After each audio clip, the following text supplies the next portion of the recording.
I've seen two unique purposes that God has for the Jewish people and continues to have. First of all, one of them dates back to Genesis 3:15. I mean, from the very beginning in his plan, gives Adam and Eve and all of us through them this beautiful, perfect free will, which we could exercise to be disloyal, and break the relationship with him and distrust him. But knowing that, he has a plan where he's going to bring a Redeemer stepping into history and humanity and bring about our salvation. And he says in Genesis 3:15 that he's going to send a seed through a woman who's going to crush the head of the evil one, in the process be wounded, and accomplish that whole redemption. Well, he's going to need a woman, he's going to need a family, he's going to need a tribe and a nation. It could have been anybody. But he picked Avram, a Chaldean. He's not Jewish. But he calls him, and through him, he creates a people and a nation and a history and a heritage over, 1,800 years, 2,000 years before Jesus is born. And Israel becomes the delivery system for that Messiah. Israel, the Jewish people, is the delivery system of his channel for blessing to all the nations, which he promised in Genesis 12:3. In you to Abraham, he says, I'll bless all the nations of the earth. It's a covenant promise. What we really see going on with the call of Abraham and God's creation of a nation from him is a blessing of knowing him, a blessing of being in relationship with him, that restoration of creation. He's creating a missionary people. And certainly as a Jewish person, when I celebrate and remember Passover and that whole story of the Exodus, the story of going into Goshen, and again, thinking about how God used Joseph to help deliver us. And then what was God doing? He was, in a sense, we were in the womb of Egypt. God was creating a nation. Again, when we come out of that into Sinai and we've given the law, God is very clear to say, look, I'm creating you as a people to bring glory to my name, that the whole of the world will know me. If you go to the Tanakh, into the Old Testament, you see always the differentiation of the nations and the one people of God. So that's very clear. I think also in the New Testament that there is so it's distinguished, the many nations and the one people of God, that a special role. So it's God really love relationship to his people, in spite of what they do and what they believe. Like Paul says in Romans 9, right? They are beloved by God because of the promises. They are enemies in the sense, in the relationship to the gospel, but they are beloved with God still. Jesus loved his own people, and he wept over them. And he longed for the day of their restoration. Behold, your house is being left to you desolate, he wept in Luke. And how I long to see you gathered the way a hen gathers her chicks under her wings, but you were not. And so that desolation, that house, he was referring to the temple, of course, that desolation spiritually has continued. And yet Jesus said, you'll not see me again until you say, Baruch haba b'Shem Adonai. Blessed is he who comes in the name of the Lord, which is basically an acknowledgement that Jesus is that one. And he's the one who, the stone which the builders rejected. That's where that text comes from, Psalm 118. And so I submit to you that some 3,000 Jews said to Jesus, Baruch haba b'Shem Adonai, on the day of Pentecost, that Jewish festival that was celebrated right after his ascension. And it was a promise that I, at some point, as a Jew, was able to see Jesus and say, blessed are you, Lord. And yet there is still the majority of my people who have not said that.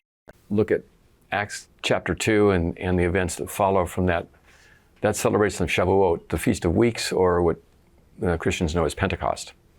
There are a lot of folks that miss that those were all Jews from the diaspora who'd come into the land of Israel, and Jews from all over Israel, including those who are called Arabs or from the Jews from the Arabian Peninsula, most likely.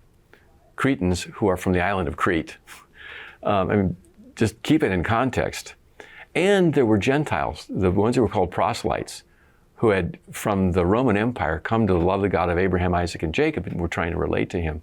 They'd all come to Jerusalem, and what they heard, Peter describes the history of our people and the difficult relationship that our people have had, and yet a remnant that had come to know God throughout that history. And now, the ultimate and final point that he's making is, there's no other name given under heaven among men by which we must be saved. There's no other name. Ein shem acher.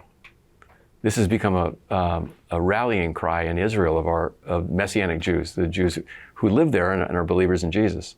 Ein shem acher. There's no other name under heaven by which we're going to be saved. That was God's message to our people on the day of Pentecost. And I think it was a message that has been there all along. Romans 1:16, the Apostle Paul says, I'm not ashamed for the gospel, for it's the power of salvation for all those who believe, to the Jew first and also to the Gentile. And what does that exactly mean? Is it a priority, more of a priority to the Jewish people? Is it just a historical fact that Jesus came to the Jews first? He came to his own, right? Or is it simply because the Jewish people should know better?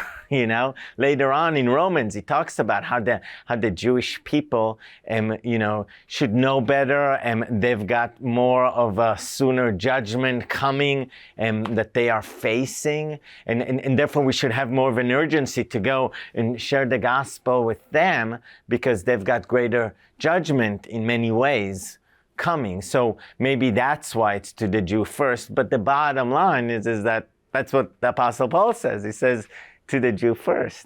Many theologians have looked at to the Jew first in different ways, the Greek word proton. And so the question is, what did Paul mean by first? There's really only two major ways to take it. Either it's sequential or it's a matter of priority. I tend to take it as a matter of priority. So even though the gospel came to the Jew first, and maybe the Jewish people didn't receive Jesus en masse, and then the gospel went out to the Gentile, I would rather see it as a priority. So that in every day, in every age, the gospel is always to the Jew first. Why? Because of the eschatological future, because of the fact that when Jewish people turn to Christ, Jesus returns. In other words, Paul understood something in Romans 1:16 when he said that he would further explain in Romans 9 through 11. And so there is a culmination coming, and it's going to happen when the Jewish people turn to Christ. So the Jewish evangelism should always be a priority, not at the expense of other people, but Jewish evangelism should always be a heartfelt priority for Christians who want to see the second coming of Christ. Romans 11 is an incredible passage in the Bible that we can always point to, which says, if their rejection meant salvation for the Gentiles, then what will their acceptance be but life from the dead? And a lot of millennials would say, well, why should we care about the Jewish people? They're just like any other people group. And what's that got to do with me? Why would that benefit me to love the Jewish people or love Israel? And I think that Bible passage just explains it so well. Well, if you, because of the Jewish people's rejections, you have salvation. And so that means we should be obliged to love the Jewish people and share the gospel with them. And what will the acceptance be but life from the dead? And do we not want to see the fullness of God come on this earth? And that means that the Jewish people play a really important role and part of that. As far as eschatology is concerned, when you think of the last days, there's a very strong presence of the ministry of the Jewish people and the Jewish people coming to faith in the last days. And we read that all Jews will be saved. In other words, we need to go after the Jewish community and really participate in what God is doing in the end of days and take part in that rather than do like like the church has done for 2,000 years and put them to the side. Now there's a time when we feel that the end is coming even more than ever before, where the Jewish people are now coming to faith and waking up to the Messiah.